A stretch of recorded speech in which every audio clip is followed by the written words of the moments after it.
बिस्मिल्लाहिर्रहमानिर्रहीम। अस्सलाम वालेकुम दोस्तों, मेरा नाम है दानियाल अजमल और आप देख रहे हैं मेरा यूट्यूब चैनल। दोस्तों, अगर हम अपने इर्द गिर्द नज़र दौड़ाएं तो चारों तरफ हमें गुर्बत, बेरोज़गारी, बदअमनी, करप्शन, महंगाई, लोड शेडिंग से उकताई अवाम, टूटी फूटी सड़कें, इंफ्रास्ट्रक्चर, हमारे खस्ता हाल इदारे और उस पर सोने पे सुहागा हमारी लंगड़ी लूली मजूर मईशत ही नज़र आएगी।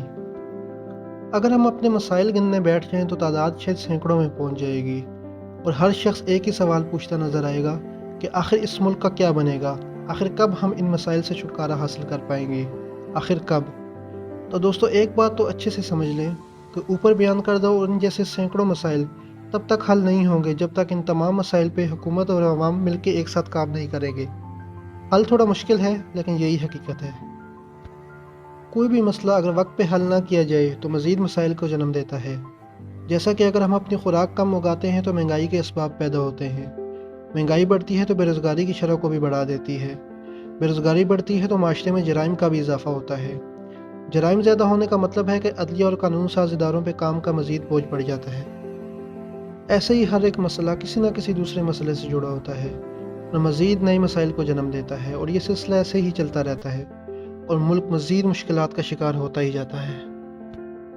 दोस्तों, पिछली वीडियो में हमने इंतहाई तफसील से डिस्कस किया था कि महंगाई कैसे बढ़ती है और किन किन मसाइल को जन्म देती है। आज की इस वीडियो में हम नज़र डालेंगे कि महंगाई को ख़त्म करने के लिए हुकूमत को कौन कौन से इक़दाम उठाने पड़ेंगे और इनके नताइज आने में कितना वक्त दरकार होगा, ये फ़ैसला आप पे छोड़ दिया जाएगा। अगर हम अपने तमाम मसाइल को इकट्ठा करें और तमाम मसाइल की जड़ तलाश करें तो जो दो चीज़ें सबसे ऊपर नज़र आएंगी, उससे पहला है कानून और दूसरा है तालीम। हम तारीख़ उठा के देख लें तो बड़ी बड़ी अक़वाम अपने सख्त कवानीन और तालीम की बिना पर तरक्की याफ्ता अक़वाम बनी। एक तरक्की याफ्ता माशरा नज़्म व नस्क और तरतीब से परवान चढ़ता है, जबकि बेतरतीब तो जंगल होता है। शायद इसीलिए हम अपने कानून को जंगल का कानून कहते हैं। तो जब तक हम अपने कानून को ठीक नहीं करते, हमारी तमाम तर कोशिशें बेकार हैं। पिछली वीडियो में हमने मुख्तलिफ मसाइल की बिना पे पाकिस्तान के माशी दलदल में बुरी तरह फंसे होने का जिक्र किया था। तो दोस्तों, इन तमाम मसाइल का एक ही हल है कि ख़ुद कफ़ील हो जाना, यानी अपनी हर ज़रूरत दूसरे ममालिक से ख़रीदने के बजाय ख़ुद पूरी करें। कर्ज़ के कासे उठाए मांगने के बजाय ख़ुद मेहनत करके हर चीज़ तैयार करें। हमने अशियाए खुर्दनोश की कीमतों में इजाफे की वजूहात पर बात की थी कि हम अपनी ज़रूरत की खुराक भी ख़ुद उगा के पूरी नहीं कर पाते और फिर दूसरे ममालिक से महंगे दामों ख़रीद के अपनी वक्ती ज़रूरत पूरी करते हैं। लेकिन ये मुस्तकिल हल नहीं है। हमारी हुकूमतें कर्ज़ लेके दूसरे ममालिक से खुराक तो हम तक पहुँचा देती हैं, लेकिन कोई भी हुकूमत इस पे काम नहीं करती कि हम गंदम, चीनी, दाल, चावल जो कि हमारी बुनियादी ज़रूरियात हैं, उनकी पैदावार को कैसे बढ़ाया जाए ताकि दूसरे ममालिक से मांगना ही ना पड़े। तो इसके लिए हुकूमत को ऐवानों से निकल के किसानों के बीच जाके उनकी मुश्किलात को हल करना होगा। बहुत सारे नए डैम्स बनाने होंगे ताकि पानी की ज़रूरत को पूरा किया जा सके और ज़ेरे काश्त रकबे को बढ़ाया जा सके और लाखों एकड़ रकबे पर तैयार फसलें सैलाब की नज़र होने से बचाई जा सकें। हमारे मुल्क में बहुत सारे माफियाज हर शोबे में सरगर्म हैं, जो किसानों से सस्ते दामों खुराक ख़रीद के ज़ख़ीरा अंदोज़ी कर लेते हैं और बाद में महंगे दामों बेचते हैं। हुकूमत को किसानों को पाबंद करना होगा कि जो भी खुराक उगाएंगे वो सिर्फ हुकूमत को बेचेंगे। इसके लिए तमाम तर ज़रूरी इलाकों के नज़दीक मंडियाँ कायम की जाएँ ताकि मिडल मैन का खात्मा हो सके। साथ ही हमें अपने ज़राअत के शोबे को जदीद टेक्नोलॉजी पर मुंतकिल करना होगा। किसानों को आसान कर्ज फराम करने होंगे। दोस्तों, हुकूमत का असल काम ऐसे प्रोजेक्ट लॉन्च करना है जिससे खुराक की पैदावार में इजाफा हो सके ताकि दूसरे ममालिक से न ख़रीदना पड़े। अब अगर हम फैक्ट्रीज में बनने वाली अशिया की बात करें तो हमारा सबसे बड़ा मसला ही सनतों का ना होना है। जब हमारे पास इंडस्ट्री ही नहीं है तो बनाएंगे क्या, और जो पुराने तर्ज की इंडस्ट्रीज़ हैं भी, उनसे सारी की सारी ज़रूरियात पूरी नहीं की जा सकती। अगर हम चाइना से बनी बनाई अशिया दरामद कर सकते हैं तो उन अशिया को बनाने वाली मशीनरी क्यों नहीं दरामद कर सकते ताकि हम अपनी अशिया खुद बनाएं। हुकूमत को छोटे लेवल पे घरों में इंडस्ट्री को प्रमोट करने की ज़रूरत है, जिससे हम किसी हद तक अपनी वक्ती ज़रूरत भी पूरी कर सकें और बेरोज़गारी का भी खात्मा हो। दोस्तों, पाकिस्तान को मुकम्मल इंडस्ट्रियल रेवोल्यूशन की ज़रूरत है। दुनिया बहुत तेज़ी से तब्दील हो रही है। अगर हमने वक्त के साथ नई टेक्नोलॉजी को अडॉप्ट नहीं किया और अपनी इंडस्ट्री को नई टेक्नोलॉजी पर अपग्रेड नहीं किया तो हम दुनिया से बहुत पीछे रह जाएंगे। हमारे पास पुरानी, सुस्त और महंगी इंडस्ट्रीज़ हैं। हमारी इंडस्ट्री में बनने वाली अशिया का दौरानिया दिनों में होता है, जबकि चीन की इंडस्ट्री इतनी जदीद और तेज़ है कि अशिया की प्रोडक्शन का दौरानिया सेकंड में काउंट किया जाता है। इंटरनेशनल मार्केट में जहां दूसरे ममालिक अपनी 10 अशिया रखते हैं, उनके मुकाबले में चीन उससे अच्छी क्वालिटी, कम कीमत और कम वक्त में 100 अशिया रख देता है। اسی لیے آج پوری دنیا چین کی انڈسٹری کی محتاج ہے۔ دنیا کی تبدیلی کی رفتار کا اندازہ آپ اس بات سے لگائیں کہ سائنٹسٹ کے مطابق جب سے دنیا بنی ہے تب سے لے کر آج تک انسان نے خود کو اتنا اپ گریڈ نہیں کیا جتنا ان 20 سالوں میں انسان نے خود کو اپ گریڈ اور سہولیات سے آراستہ کیا ہے۔ اگر پچھلے 20 سالوں میں دنیا کے بدلنے کی رفتار اس قدر تیز ہو چکی ہے تو ذرا سوچیں کہ اگلے 20 سالوں میں 2040 میں دنیا کہاں پہنچی ہوگی اور ہم کہاں کھڑے ہوں گے جب ہماری آبادی بھی 30 کروڑ سے اوپر پہنچ چکی ہوگی۔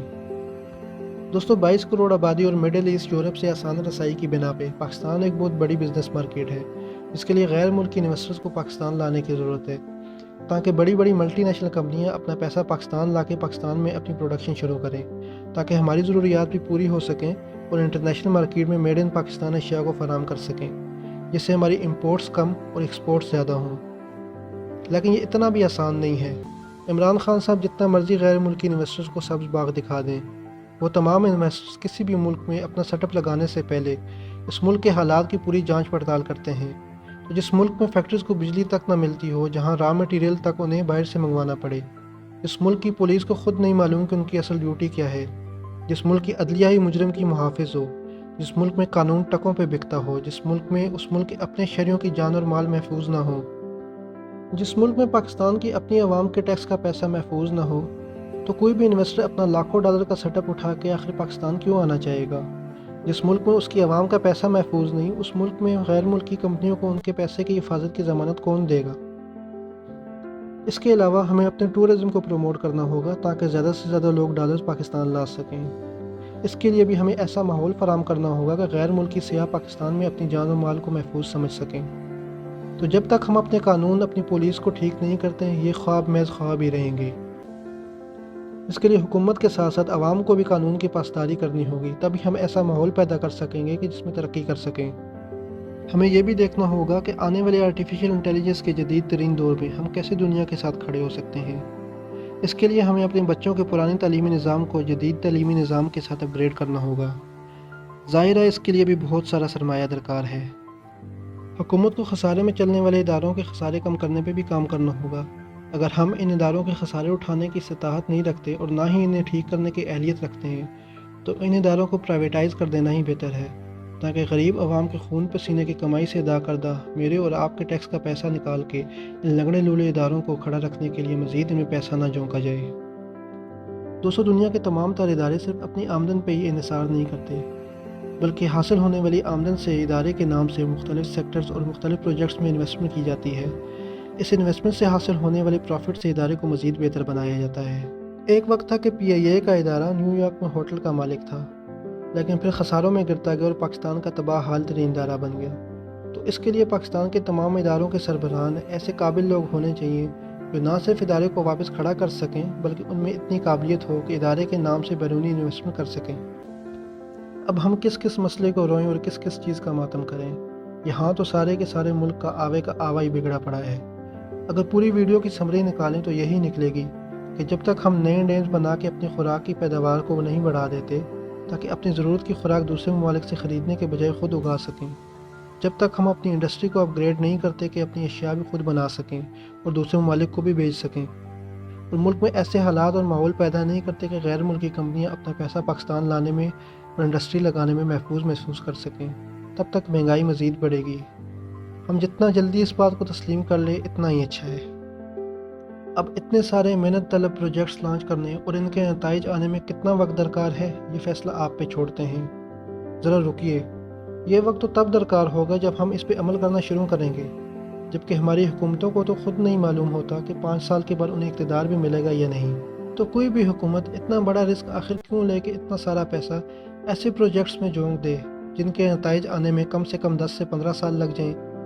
اسی لیے ہماری حکومتیں بہت سارے قرض لے کے چونی والے بے مقصد پروجیکٹس عوام کو اربوں میں بیچ کے نکل جاتی ہیں۔